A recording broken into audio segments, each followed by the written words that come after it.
Welcome to MIFFs. I'm Matt Huss. And I'm Dan Rhodes. Whether you know about Theseus or you're revising your syllabus. If you want tales with a bit of jest, or you just want to hear about incest. What? What? It's really interesting. Welcome to MIFFs. Welcome to MIFFs. Hello and welcome to episode 113 of MIFFs podcast. I'm Matt Hoss, and my dear friend next to me is, well, actually not next to me, as in next to me in the virtual realm over the internet, not physically close to me because he's not my support bubble. It's Dan Rhodes. How are you, man? Thank you, Matt. Thank you for explaining that. I thought I would have to be clear because I didn't want people to assume that we were breaking the law. No, which we would never do. Dan, have you broken the lockdown law? What's the cheekiest thing that you've done in lockdown? Have you ever gone out to like midnight flames? Oh, that's a good question. The cheekiest thing I've done during lockdown is probably went on a boat on the Thames. Really? Like, what? Yeah. Can you tell us more? Were the police chasing you or something like that? Were you like James Bond down the Thames, or were you just like gonna go for a tour boat visit? No, like a friend of mine and their housemates were. To be fair, it was like one household. But they were renting a boat on the Thames for the day, and they messaged me asking if I wanted to come. I said yeah. Oh, so I went. So other people, were you socially distancing? Not really, because it wasn't big enough on the boat. Well, that's quite bad, I would say. Have you? But they've all had COVID before, so that made me feel a bit better. They all had it. No, they've all had it before, so I doubt they'll have it like now. That's. Are you? Hopefully you're joking, but if not, I'm really quite stressful. I'm like, oh god, they might still be carriers. Oh, but they had it like months ago. I would still err on the side of caution. As long as you didn't kiss them in the mouth. It was like 4 weeks ago, so I'm pretty sure I'm fine. Well, if Dan isn't here next week, we certainly know why. But yeah, have you found people being a bit more egregious with those kind of things? Because have you been to the pub yet, Dan? I haven't, no. Well, in all fairness, I think it's slightly different in North than in cities for sure. Because I think in the North there's quite big pub gardens, and like it is genuinely quite safe, I would say. So I've been. Yeah, I think actually me and a few people were going to go to a pub, like a beer garden, sometime this week. So that'll be the first time, but as of yet, no, I haven't. I've walked past a few pubs, but they all seem pretty like social distancing. Yeah, they're actually, because ours. I'll be honest, I'm not sure if it's a sign of the times where I'm kind of hoping for people to be dickheads so I can complain about it. If you know, I've noticed that about myself recently, being like kind of like, oh come on, be horrible bastard, so I have something to be miserable about, please. You know what I mean? But with yeah, You're such a curmudgeon. Yeah, you know what? I am a full-time curmudgeon. Yeah, people have been all right about it, to be honest. It's been fine, if you know what I mean. But it's yes. That being said, I was walking just around my home village recently on Saturday, and there was a group of lads on a stag do just walking down the road doing a pub crawl. And it was a sorry sight because, you know, like they weren't socially distancing, but they weren't exactly lively and leery. They knew that what they were doing was wrong. And I had to see a man. It was like a half-assed stag do. Yeah, it was like, oh, all right, Terry. Yeah, stag do. And like, because it was like early in the morning as well. So they hadn't got to the zenith of partying. So they're just kind of still quite awkward. And it was brilliant because like I've never seen, they're all walking quite gloomily. And they were like, yeah, we know what we're doing is not great, but whatever. And they were walking down, and there's a man in an inflatable sumo suit just walking sadly, like. It was really funny. It's like, oh, I don't really feel safe doing this stag do, Jeff. Oh, don't worry about it. Yeah, exactly. It's like, but actually, funny enough, the sumo suit was so well inflated it actually acted as a social distancing device. So that's pretty good, actually. I think we should all. It's pretty good. Also wear sumo suits everywhere we go. What's the thing you're looking forward to lifting in lockdown? Oh, that's a good question. I'm looking forward to being able to go, particularly here in London, to go on public. I've only done it a few times, public transport, but you have to wear a mask. And it'd be nice to be able to go on there. Like, it'd be nice to see everyone there free. Travel, of course, is probably the thing I'm looking forward to most, of course. Like, to actually be able to, go abroad. That's pretty cool. Aren't you excited to see me again? Probably like maybe top 17. That's actually quite kind for you, Dan. Oh, cheers, mate. Yeah, not bad. You're obviously my top 2. Dan, I got some tragic news this week. Tragic. Oh god. Just to highlight, not Please really. don't tell me anything's happened to anything as serious. It's nothing serious. It was, if anything, quite hyperbole going in, and I have to reissue that it's not tragic. It's light-hearted fun. Is that okay? Yeah, okay, it's fine. So it's not like nothing's happened to your brother's baby. No. But Your mum dying. no. Also, I don't think it would be the best way to tell you over a podcast. So true. Just imagine that 10 years time. That. Oh my god, Dan! Some sad news. Oh, what's up, Matt? Oh, my mum died. It's like, what the Matt? Imagine the god. Although actually, I know. Okay, obviously you wouldn't do that, but also part of me thinks that you're that determined for like content. For what you deem to be grade 8 content in the intro, that you would withhold that information from me for several days just so you could tell me first time on the podcast. Yeah, you know what? I think there's a large part of me that would do that as well, because I'm very much the Louis C.K. and then the Louis Theroux school, definitely not the Louis C.K. school, the Louis Theroux school of documentary making, where you don't want to meet the people beforehand, you want to capture what's real as well. So you just go in there, meet the person firsthand, and yeah, I think that's I would like to shock you as much as possible with real found knowledge, but well, you know. But now we've realised that it's not anything that bad. What is it going to be? This is going to feel quite low now, isn't it? Perhaps, and I'm not sure if we might have talked about this before, but so a couple of months ago, before pre-COVID lockdown, I did a lot of workshops in schools, and some kids had called me some mean names. For example, one person said I looked like the rat from Flushed Away. That was one of the things they said about me. Do you remember that? That's neat. Yeah, I do remember that. It was niche. Yeah, but I also think it's there's something there. There's like, I do kind of think I do look like that. And another one called me Petey Pettigrew, which I was quite annoyed at because that's a very rat-based comparisons here. And also I look like the man from Ratatouille, which is thankfully not rat-based, but rat-adjacent, I would say. Yeah. But also definitely a rat thief. Yeah, and that's not good. However, I was doing some Twitch streaming last week because I'm very cool now, Dan. Have you been watching any much? Because you're only 26. Yeah, I'm 26 and rad. Ooh, and I live with my mum. Everything's fine. But thankfully, nothing tragic happened. But with there was a conversation topic, and people. I was using a new thing where my camera was a lot bigger on my face, and essentially, to cut long story short, Dan, I did a vote because someone said I looked like a character from an Aardman's film. You know what Aardman's is, like Chicken Run. That's like Wallace and Gromit. Yes. Chicken Run. Yeah. So basically, I did a vote saying no, I don't look like that. I did a vote, and the 100% of the viewers voted that I look like an Aardman character. So apparently, I look like a plasticine man as well. You know, what's that all about, Dan? What character did they say you look like? No one in particular, but I look like I could fit into the Aardman universe quite easily. See, I would argue that you really don't, because they all have very rounded features. I think I do have well, he hasn't seen me in lockdown, but a lot more rounded, for sure. But I don't think facially, like, they have quite round noses, quite round, like, jaw. But I think my face does look a bit plasticine-y, right? Oh, I'm not denying that, yeah. I just don't think it's in the style of... Yeah. Well, thank you for the backup, man. I really appreciate that. I would go more Picasso. Okay, thanks, then. Well, do you know what you look like? You look like Donatello, and not the artist, the Teenage Mutant Ninja Turtle. Take that. Oh, thank you so much. Wow. Also, yeah. Really... Also, someone said I look like Splinter as well, which is another rat-based thing. Really annoying. You really don't look like a rat, though. That I really don't get. No, because in all honesty, you remember at school there's like a couple of boys who look have quite mouthy features, don't they? Like I would describe as like, yeah, you really don't. Because there's always some boys at school who definitely look like rat boys. You know what I mean? Like they kind of had like a big teeth, giant ears, a tail. The rat boys. Yeah.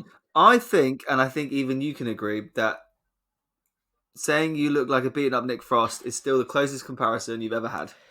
Well, I think I've changed a lot since then. I think, I've really... No, but like back in the day. Yes, okay, but hear me out then, because I think I've kind of grown. I was a knuckly duckling for sure, but in the last couple of years, I've really changed. I worked on myself. I've become happier in myself, and I'm not a beaten up Nick Frost anymore. No, I wouldn't say you would, actually. I do feel bad about that now. I would say that I am a healed Nick Frost. You know what I mean? Like, yeah. Nick Frost 2.0. yes, yeah, Nick Frost after Cuban Fury. There we go. Which is actually quite big then. But yeah, Dan, I think we should head to our myth today because we got a lot to talk about. Please, far away. Okay. I have to warn you though, Dan, it is quite tragic. Also, my dad's dead. Yeah, exactly. All right. Has your dad fixed his tooth? No, it's still hanging there. It's still hanging in. Also, if you ever want to make my brother squirm, just mention my dad's tooth. It's very funny. Anyway, time for a myth. Norse myths. Norse myths.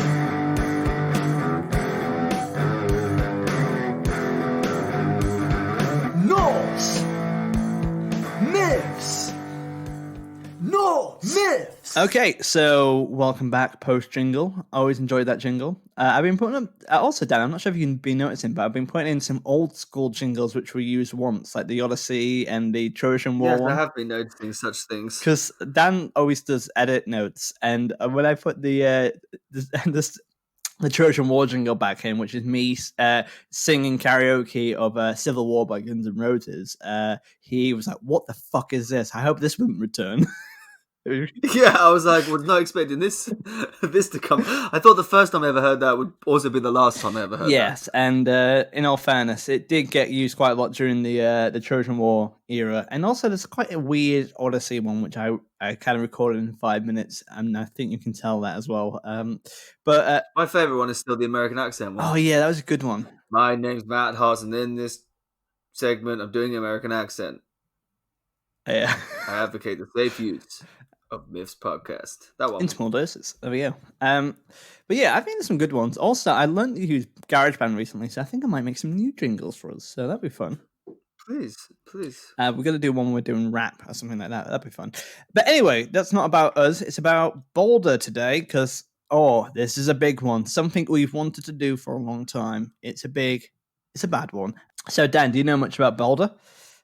No, only that you mentioned it many times ago because you said that we should do it at some point, but we had to wait towards the end of the Norse canon because it's something to do with the end of the chronology of their timeline. Yeah, it's towards the end of the chronology, and it's certainly a big myth. And we've seen Baldur appear in other myths for sure, because he's the god that everyone loves. He was also, in 109, we saw Skadi fancying Baldur, and she wanted to make him her husband, but she got like a sea captain. Oh, of course. Yes, but she ended up going for this because she did it because he had the nicest feet. Yeah, absolutely. What a weird myth that was. But do check it out. But yeah, so I think we should just jump in today because there's a lot to get through, and it's a big old myth, and we could have done this in 2 parts, but we're going to give it to you in full. So, but in any point in today, Dan, when you think we need to pep it back up, I want you to ask for some Baldur facts, and I will give you some Baldur facts. Okay, we'll do. Should we do an example right now? Yeah, give me a Baldur fact. We should have actually. Let me use the episode 4 trumpet as signal for a Baldur fact. Nice, good. You have to kind of maybe shine the rust off it because it hasn't been used for a while. Yeah.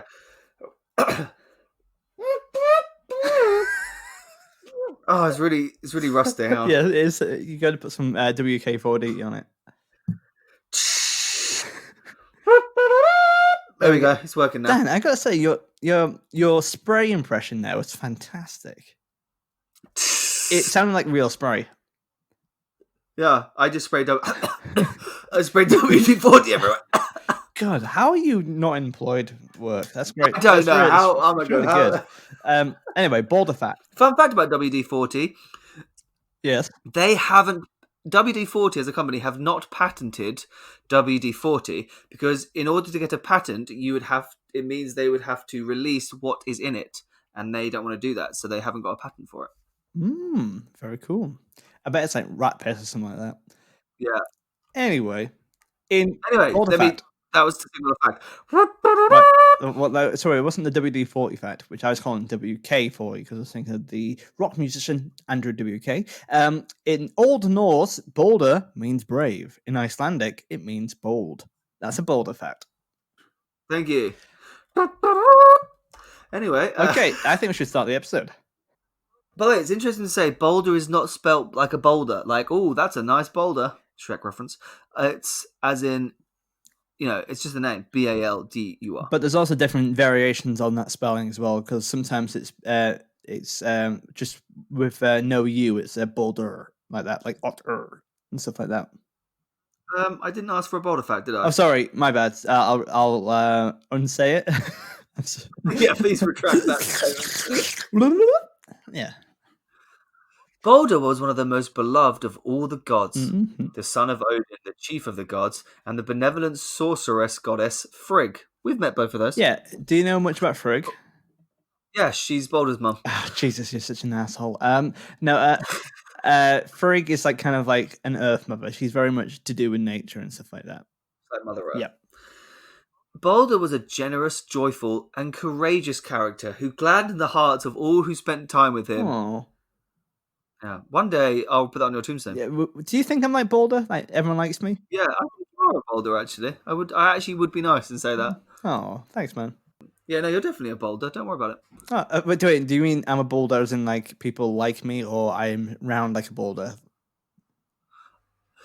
Anyway, You're such an ass. When, therefore, he began to have ominous dreams of some grave misfortune befalling him, the fearful gods appointed Odin to discover their meaning. Baldur's father wasted no time in mounting his steed, Sleipnir, which has how many legs? 8. Nice. And is definitely not the product of Loki having sex with a horse. Yeah. Horse poon.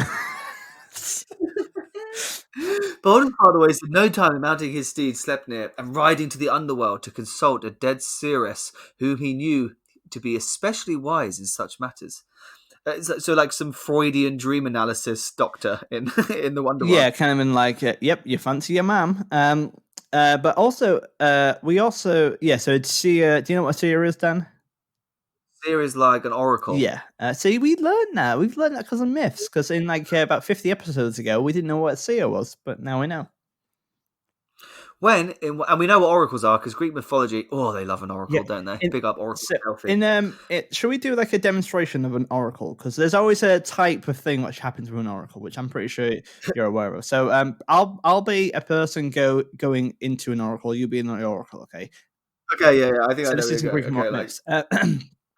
Hi there. Can I have my fate, please? Yes, you will die horrifically. And how will that happen? Your dad will kill you. I don't. After you sleep with your sister. You know, I even though you're an oracle, I don't think you actually know what you're talking about. So I'm just gonna hang out with my sister, and my dad has a knife in his hand. Well, better kiss my sister. Bye. What? Incest is really interesting. Incest is really interesting. Yeah, they never listen to the oracles. Do you reckon the Norse gods actually do listen though?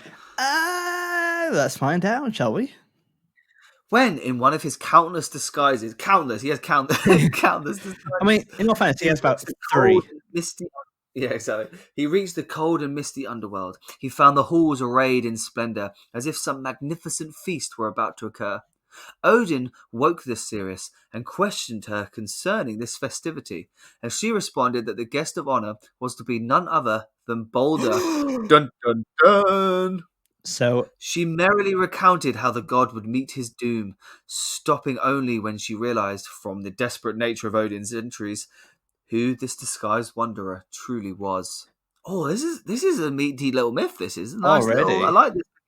Ooh. It's about, again, we talked about Odin's disguises before, but I don't think he's very well disguised because he's gone down there going, what do you know about Baldur, my son? I mean, my friend Baldur. I am called Idon. I've definitely got Odin. Look at my eye. Well, what I think he's done is gone, oh, what a pleasant feast. I'm in the underworld. Why? What are you guys so cheery about? And they're all like, oh, Baldur's about to die. And he's like, what? My son! I mean, Odin's son. Yeah. God damn. Also, one small little detail which we kind of brushed over here is that Odin woke the seeress. As in, like, she's sleeping. He snuck down all the way down to the underworld and just woke her up going, what's this all about? It's like, whoa, who the hell are you, dude? How did you get in here? You know what I mean? There's locks on the door.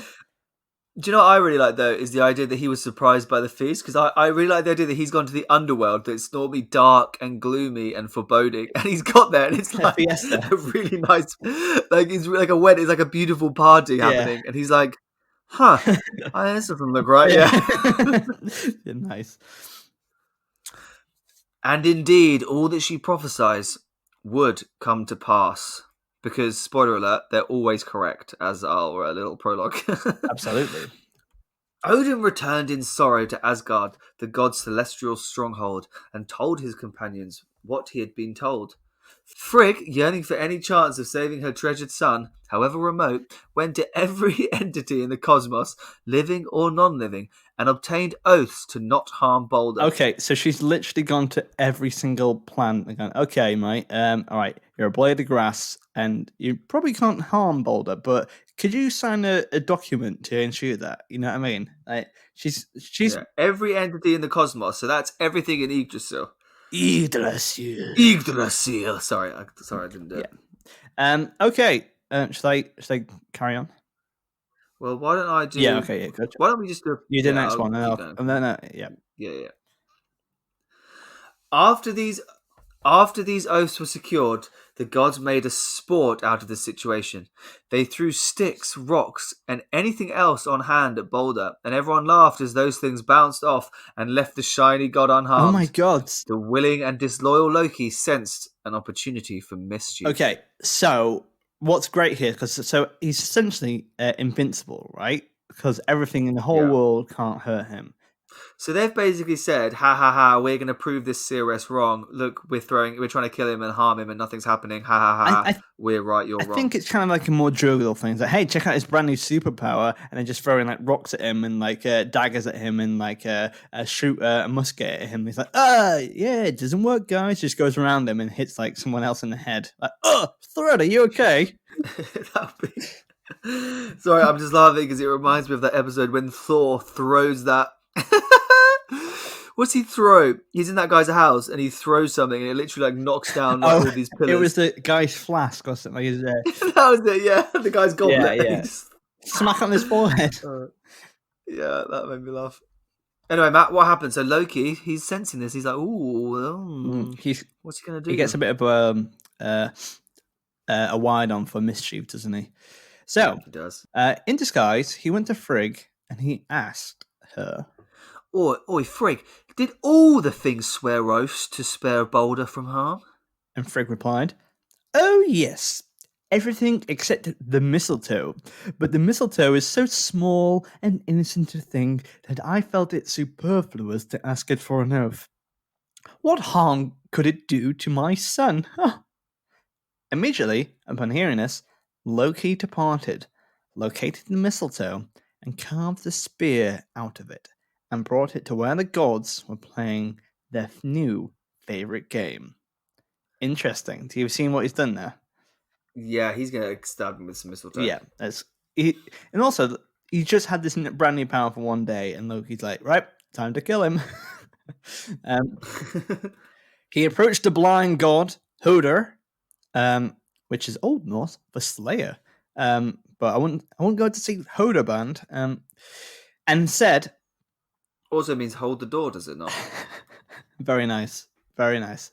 So he approached the blind god Hoder and said to him, you must feel quite left out, having to stick back here away from the merriment, not being given the chance to show Baldur the honour of proving his invincibility. The blind god concurred. Here, said Loki. Sorry. For whatever reason, I was like waiting for you to say said Loki. I was like, no, that's obviously narration. Also, when Loki was like proving his invincibility, I imagine him doing like air quotes. Yeah. Around it. And obviously the blind god can't see that as well. So Can't see that yet. But I used to work with a visually impaired student at the University of Kent. Because in my master's year I couldn't afford to live, so I had to take on lots of extra work. And I worked with a visually impaired kid, a drama student, and obviously working with a visually impaired drama student, like it's I do remember him. Yes, yeah. it was quite difficult, but I was also there to be helpful, and we learned to do slapstick, which is a massive achievement, may I say. It's quite a hard thing to do in popular performance, and it was. So hang on, this was in your master's year, and he must have been in his first year Second because that was the year. module we did in. It was a second year so that was the module. module we did, wasn't it? Yeah. Yes. You were already an expert in slapstick by then. Yes, absolutely. But yeah, so we had to learn slapstick, and we had to basically really take our time in terms of learning some moves, and there's this one thing where you have to stick out your arm at the nose of someone, fully outstretch it, because that's a safe distance away, so you can kind of go for a full slap. Without hitting that person, knowing they can really go for it without you going to hit that person. When the teacher was talking, I kind of got my line up, and I was kind of practicing slapping his face, if you know what I mean. Like it looked a bit cruel, but I was just like, all right, I'm about to do this, and I wasn't telling the student about this. I was just kind of slapping him in the face, but obviously that created a draft of air, and he was like, "Are you trying to slap me right now?" I was like, "No, no, no, no." And never trust me again. Anyway, drama is definitely a rogue choice if you're blind. Fair play. Yes, I would say it was. But then again, I also think it was kind of wonderful. Like, I remember Ollie Double just who was our lecturer there, and the student was very musical, and he was playing guitar, and everyone had kind of gone back to their seats, but the student was kind of plugging in his guitar, but trying to find a hole for it, and he was just feeling around and sticking it in, and everyone was just kind of watching him and waiting for him to kind of do it, and there was a slight awkwardness, but then Ollie was like, well, actually, there's a massive theatre here to watch someone with an impairment like the students, and to actually see how they are actually doing it, like how they do it, and there was he made a really wonderful point, and it's just nice to see. Fun fact. Thank you. Okay, Baldur fact. Okay. Baldur's wife is called Nana, and they have a son called Forseti, the god of justice. Cool. Thank you, Matt. That was nice. So I feel like after the sincerity is out of the way, we can now mock Blind God a bit more. So yeah. So what did Loki say, Dan? Well, he said here, but I don't think you'll be able to see. Here, said Loki. Hang on, I need to do your bit as well, saying what I'm handing you. God damn it, you are terrible at narrating. No. I was just waiting for you to say here, and I was going to do the. I was expecting you to do the blind god thing. All right, hold on. Okay, so I said here. The blind god agreed to Loki's plan to help him feel included. So what did Loki say? Here, said Loki, handing him the shaft of mistletoe. I will point your hand in the direction where Baldur stands, and you throw this branch at him. So Hod threw the mistletoe. It pierced the god straight through, and he fell down dead on the spot. Okay. Even for Loki, this is a dark one. That's so funny. I've just been instantly dead after getting oaths from every entity in the world, and go, oh yeah, I forgot about that one. And also, he's made a blind person do it. And Loki, that's low for Loki, isn't it? Because he's very much just gone, right, I want to kill Baldur, but I don't want to get my own hands dirty. I've done all the groundwork, but Hod, why don't you just throw this? Yeah, that's not cool. Was it Hod or Hodor? Hodor. Anyway. It was a spelling mistake. The gods found themselves unable to speak, as they trembled with anguish and fear. They knew that this event was the first presage of Ragnarok, the downfall and death, not just of themselves, but of the very cosmos they maintained. At last, Frigg composed herself enough to ask if there were any among them who were brave, loyal, and compassionate enough to journey to the land of the dead and offer Hel, the death goddess, and also daughter of Loki, a ransom for Baldur's release. So their plan is go to the underworld, get them back, essentially. Yeah. Hermod, an obscure son of Odin, offered to undertake this mission.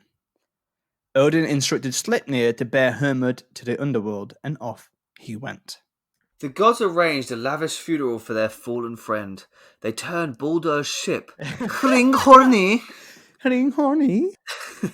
which means ship with a circle at the stern, into a pyre fitting for a great king. When the time came to launch the ship out to sea, however, the gods found the ship stuck in the sand and themselves unable to force it to budge.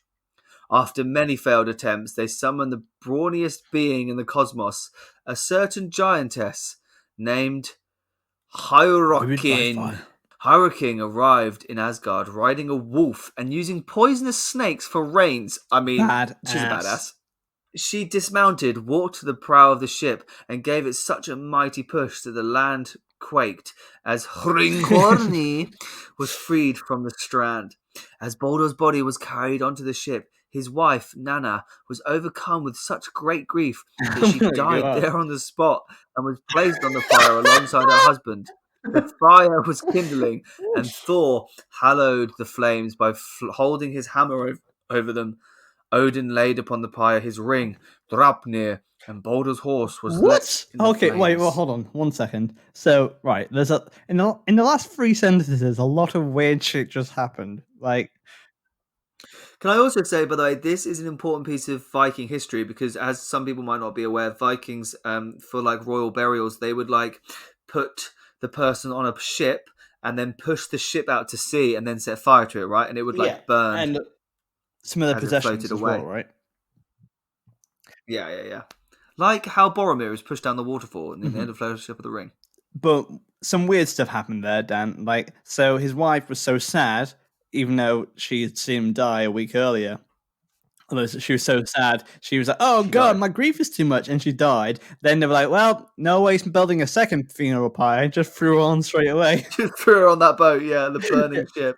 And then on top of that, Odin put his ring on, which is quite because it's showing the end of like the things we've seen. It Draupnir has appeared quite a few times as well, so he's like, "Okay, time to give this up." And then on top of that, they're like, "Well, there's no more time for senseless death, but." Let's burn a horse to death. That'll be fine. Yeah, that's fine. Just lead it into the flames. But it's his horse. I feel like that's an honor to be buried with his master. Well, they're about to get him back in a second because he's going to come back. He'll be like, "All right, cool. Back from the dead. That's really nice. Where's my horse, everyone?" And they're all kind of eating some meat, going, he went to the forest with Loki. Yeah, that's where he went. This is quite terrifying, though, for the gods, because gods shouldn't really die. And also, he's obviously very well liked. So they're like, oh, great. Like, they're left with, like, Thor, who is not a conversationalist. And Baldur was, like, the best of the best, right? Yeah. He was the golden child. And it's worrying them because they know that this is prophesized as the start of Ragnarok. Yeah. All kinds of beings from out the Nine Realms, otherwise known as Yggdrasil, attended the ceremony. Gods, giants, elves, dwarves, valkyries, and others. Together they stood and mourned as they watched the burning ship disappear over the ocean. This is a nice moment this is like a nice coming together of the Nine Realms. That's nice. Yeah, it kind of brings everyone together, but also no mention of horny Nerns. Remember Nerns? Yep, the horny Norns. Horny Norns, and also metal stags didn't appear as well. Never mind. Meanwhile, Hermod rode 9 nights through ever darker and deeper valleys on his quest to rescue the part of Baldur. Fuck, god damn it. Oh, your narration's really bad today, Dan. Meanwhile, Hermod rode 9 nights through ever darker and deeper valleys on his quest to rescue the part of Baldur that had been sent to Hel. When he came to the river Groll, Modgud, the giantess who guards the bridge, so that's like their version of what's his face? What? What's the guy in Greek mythology that like the boatman? Oh, do you mean the Charon? Chiron, yeah. That's their version of Chiron, isn't it? Modgard. And the giantess who guards the bridge asked him his name and his purpose, added that it was strange that his footfall were as thundering as those of an entire army, especially since his face still had the colour of the living. He answered to her satisfaction, and she allowed him to cross over into Hel's realm.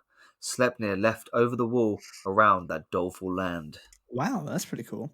Just jumped an entire wall. So she's like, you don't look dead, and you're also not on my list of people that have died today.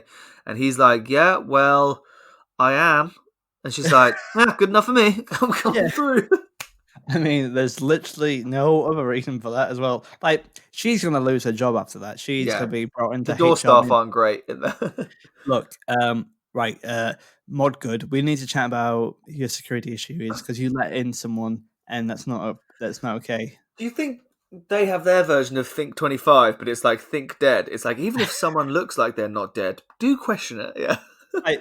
But imagine like Hermod just gave her like a dead ID license, a fake dead ID. Go, I'm not sure if it's you. It's got a picture of like Shakespeare or something like that. It's like, yeah, it's definitely me.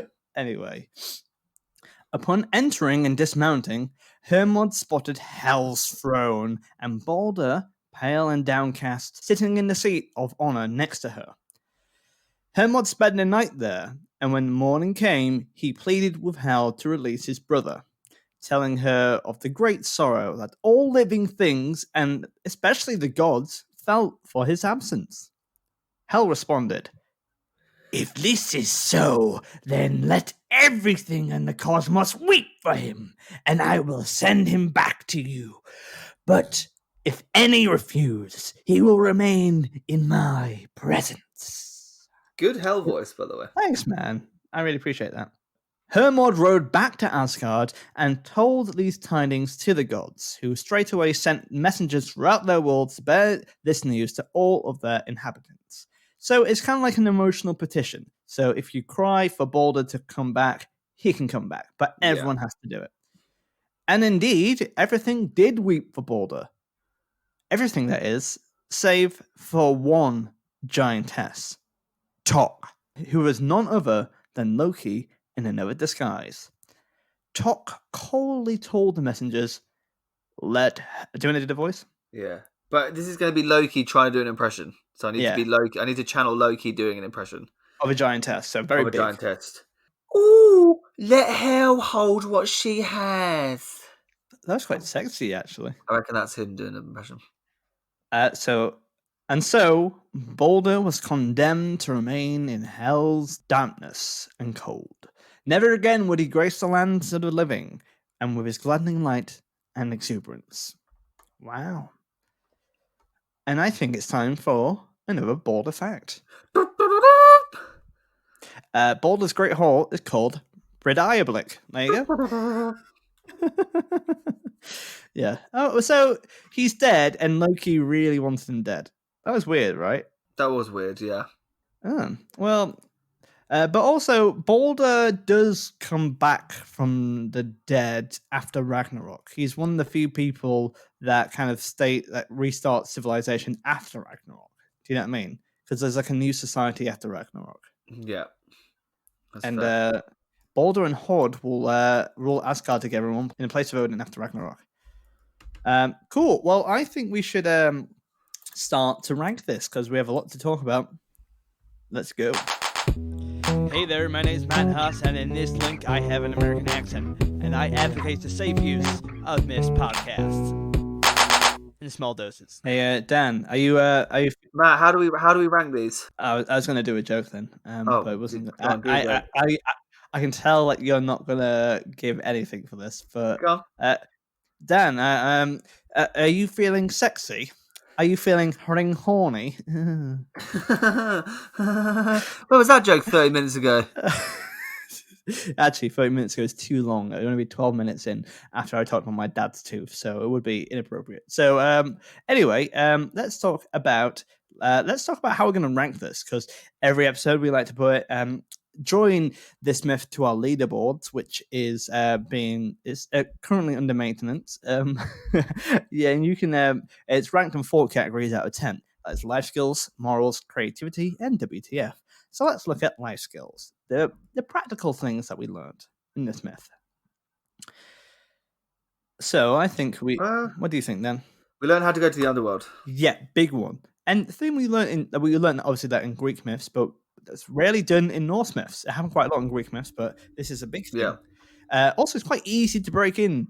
You just gotta make a fake ID and just say, Just to make a fake dead ID, yeah. just lie.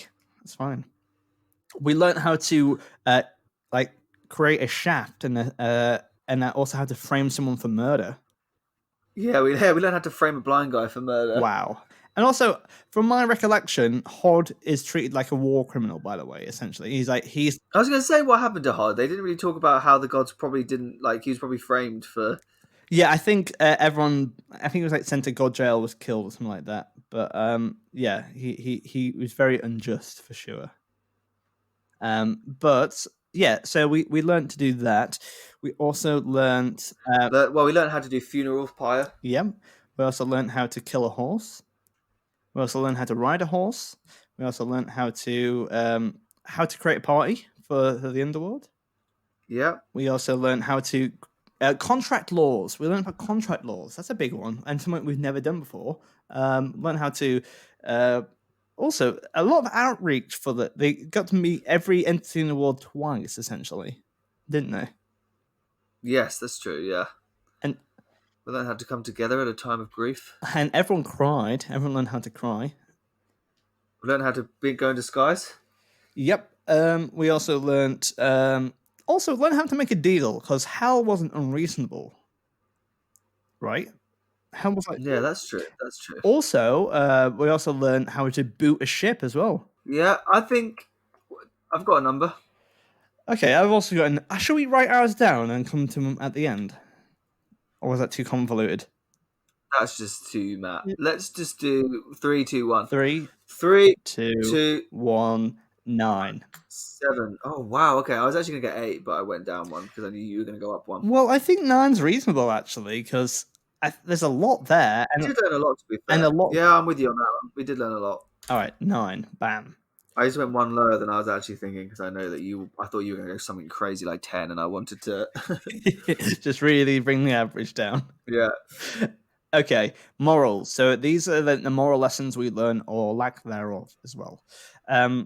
So I think there's actually quite a lot here. I think the big moral to begin with is that the idea that Odin, whenever you try to stop something from happening, you actually accelerate it from happening. Because the reason why Baldur was about to die is because they found out that he was about to die, right? Yes, yeah. Because of that, it was like self-fulfilling prophecy. Yes, that's a way more succinct way of saying it. Thank you. Yeah, so I think that's a big thing there. But also beyond that, we also learned don't trust Loki, and don't. He's actually been a massive dick. This is probably the worst thing he's done. Actually, I think that. That will relate to the next week's episode as well, because I think that will come out as well. But on top of that, yeah. So this is the worst thing he's done, and he's gone out of his way to kill and condemn him down there as well. Beyond that, there's a lot more. We also learned to framing someone's really bad, and he did do that. He made Hod do it, so he didn't look like him. Yeah. We also learned that something bad can actually bring people together. Do you know what I mean? Yeah. We also learned that no matter how much you ask, sometimes you're not always going to get someone back from the dead. Absolutely. And like once they're gone. Accidents happen. Absolutely. You can be reasonable with death as well. You have to accept it in a certain way. And yeah, apart from that, I think it may be a 7. I think a 7, actually. That's easy peasy. Quite decent, actually. Creativity. I think it's creative. This is like the narrative, the kind of fun, like... so narrative-wise, it was good. Like, we had the whole dream thing. Like, that was the idea that he, like, has these bad dreams. So Odin's like, oh, this sounds a bit dodgy. I'll go and investigate. Then, of course, as always, they ignore the seer. And then they, like, the oath swearing was pretty cool. Like, how she went around the cosmos, living and non-living. Well, actually, just to add to creativity, they actually didn't ignore the seer. They actually heeded their advice, right? Because they were like, That's true. Actually, Actually. Yeah, apologies. Yeah, that's true. he is going to die, so let's get contract for him. Yeah, I think it's quite creative, and I also think it's creative how the mistletoe, which is so unruly and not dangerous, was actually the downfall, and also the idea that Loki handcrafted a spear out of purely mistletoe. Yeah, that was pretty cool. And the whole way he got like Hodor to like throw it blindly. Yeah, Oh, then we've got the giantess who rode in on a wolf with poisonous snakes for rains. yeah, I mean, and that's that's mentioned for badass. 1 second. 1 second. Yeah. I mean, that will come back up in WTF, but like creativity wise, that's pretty cool. The description of the fire, like the flames, like how they all like the people from the Nine Realms came. Also, Sleipnir going to the underworld. how many references to other myths there are and other Yeah, continuous stuff like the Sleipnir, there's the ring Draupnir, and also just lots of different people that we've seen before all here as well. it's also important in the canon because it's to do with the first part of Ragnarok. Yes. So I think it's quite high. I think it's quite high. What number are you saying? I was gonna go 8. Are you sure it's not a 9? We didn't have any creatures in it. I suppose it did Well, have a giant wolf and yeah, like the giant underworld, wolf, disguises. giantess. Yeah, it did have disguises. All right, sod it. Get in. Cashback. And WTF. So, firstly, the fact that Hell has bad security, for sure. Yep. Imagine him being like, Jesus Christ, Moggood. You know what I mean? Like, you have literally one job. Have you noticed in Norse mythology that a lot of people who have their one job is to guard something and they do a piss poor job every time? Yeah, guarding is not their strong point. Yeah. Because we did the trilogy of like it was like the girl who was guarding her dad's mead, and Yeah. no one had gone down there for like decades, and she sleeps with the first guy, and then he fucks off with it. It's like, oh damn it. WTF? The person on the wolf snake person. Yeah, wolf snake person. I mean, just the fact that he framed a blind dude. I mean, Yeah, come on, for Loki. Even for Loki, this is really messed up. I think actually. yeah, for And the sure. fact that he purposely was the only one in the cosmos in the Yggdrasil that didn't mourn him, and therefore, like, he's responsible for Baldur never coming back. Yes. It's gone a bit too far, I think, this time. Because this isn't just mischief; it's like corruption He's just and being an arsehole. Like, this is genuine. Yeah, this is like genuine injustice, I would say. I don't think it's crazy high WTF. Actually, I think most of it was more about its like life skills and its like general narrative. I was But thinking like a 6 or 7. it seemed more WTF reading it than reviewing it. Do you know what I mean? I Yeah. think. Oh, also horse being led into the flames. I think that's worth a 7.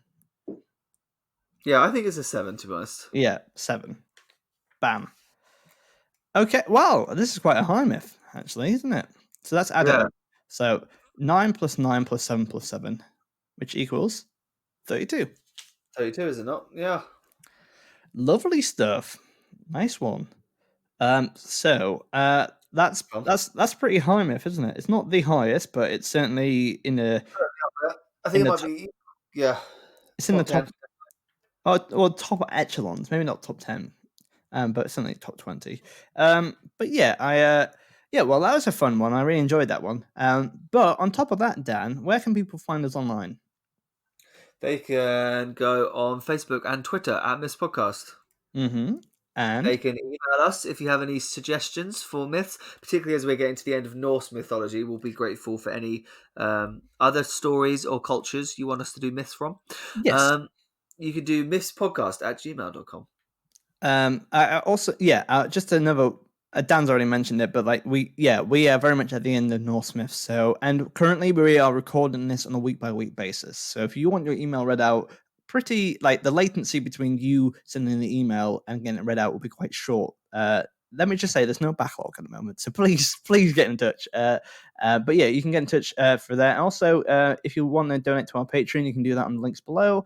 And on top of that, give us 5 stars on iTunes. Don't stop reviewing us, please. Also, I'll do a plug for you, Matt, so it doesn't seem as shameless. But if you want to go on other podcast platforms, Matt does have a new podcast called Castival. And what's it about, Dan? It's about when you ask guests. I need to say celebrities, but that's a big long shot. When you ask, you ask guests what their favorite, if they had to make a festival lineup, who they would have. And who's appeared on that so far? Dom Jolly was on there. Yeah, he's a celebrity. Sarah Millican. Thank you for this. Yeah, so do check that out. That's on Apple, Spotify, and Podbean. And if you want to help that out, or just listen to it and tell a friend. That's out every Friday. All right, I think it's time for us to vanquish Dan. See you later, alligator. Well, we're gonna do like would you like another Baldur fact? Yeah. None of these facts are ones that we haven't already said. Yeah. I'll just make him a new one. Right now. You go on. Baldur in the God of War game is a Scottish man who doesn't feel pain. He goes, I'll stab you, Cleos. I'll stab you. Something like that. It's a really good game. Anyway, I've been Matt Hoss. I've been Dan Rhodes. And we've been MIFFs. Take care. I'll see you next week, everyone. Bye. Just trying to fade out. MIFFs. MIFFs. MIFFs. MIFFs. MIFFs. MIFFs.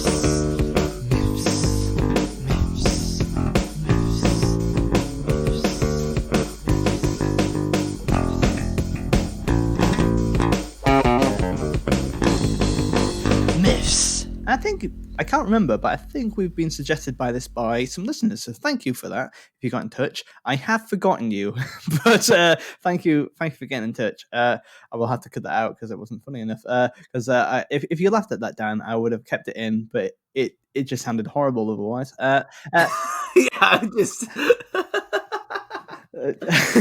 Wow, this has been recommended by people that honestly I don't know or care about. Anyway.